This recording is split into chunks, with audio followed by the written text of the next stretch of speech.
In 2017, a Russian oil tanker traveled across the Arctic without needing an icebreaker. That's a huge deal.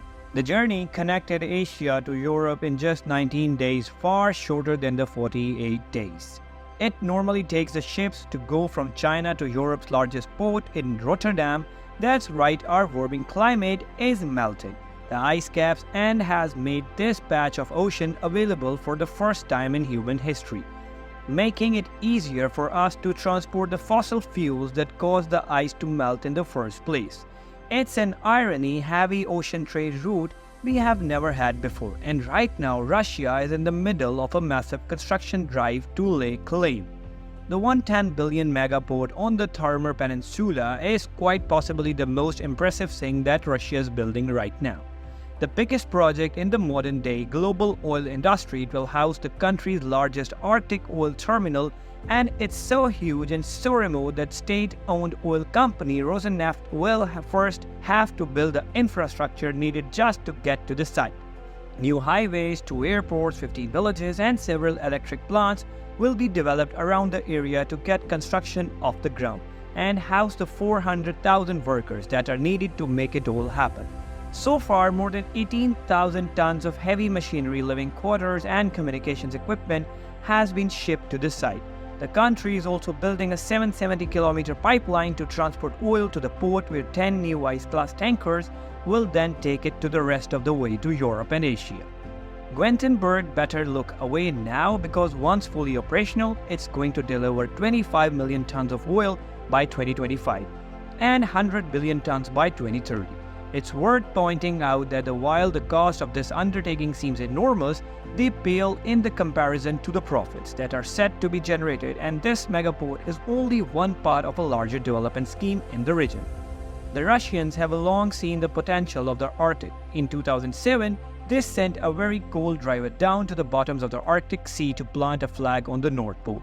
Then in 2019, the country announced its Northern Sea Route development plan.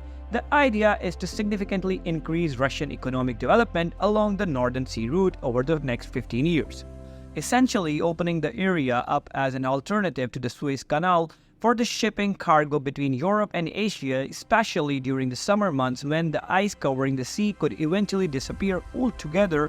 By 2035, Russia aims to increase cargo flow through the area by at least 72 million tons.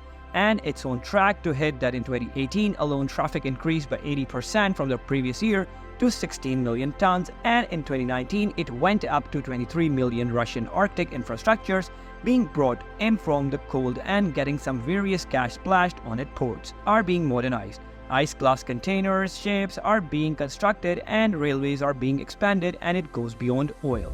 Russian state-owned energy company Rosatom along with UAE-based DP World are co-developing new ports at various sides of the route. They are being specially designed to transfer cargo of ice-class ships and onto ordinary vessels. The UAE isn't the only country to see the opportunity of investing in Russia's infrastructure. South Korea and China are both eager for new ports and trade routes too. As the world is concerned about climate change and Arctic ice melt, there is one nation which of course is rejoicing in this rather worrying phenomena. It happens to be China. In 2018, China declared it would cooperate with Russia on a new Arctic Silk Road, writing 20 bilateral cooperative documents and agreeing to invest in the region. As part of this, Beijing built several Chinese docks across Russia's north imports that are currently underdeveloped and unable to handle massive volumes of shipping. As we said, a number of new railways are also being built to service these ports. Constructions are underway on a 500-kilometer line to link Perm in Uri Mountains and with several northern port cities.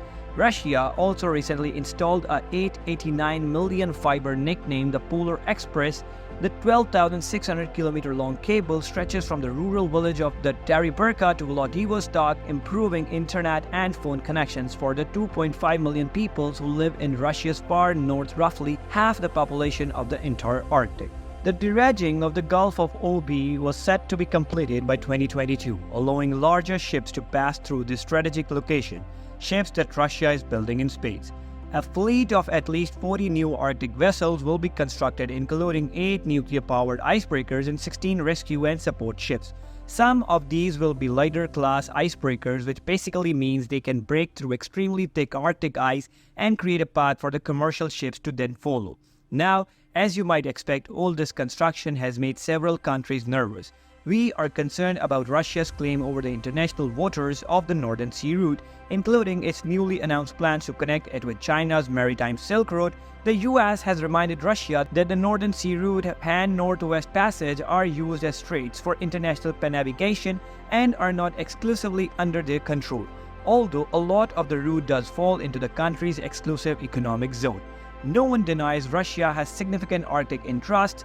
It's actually their special attention to this council in part because of their sheer scale. Russia is also dependent on foreign investment to fund much of this new infrastructure, relying on their countries who will greatly benefit from an alternative to the Suez Canal.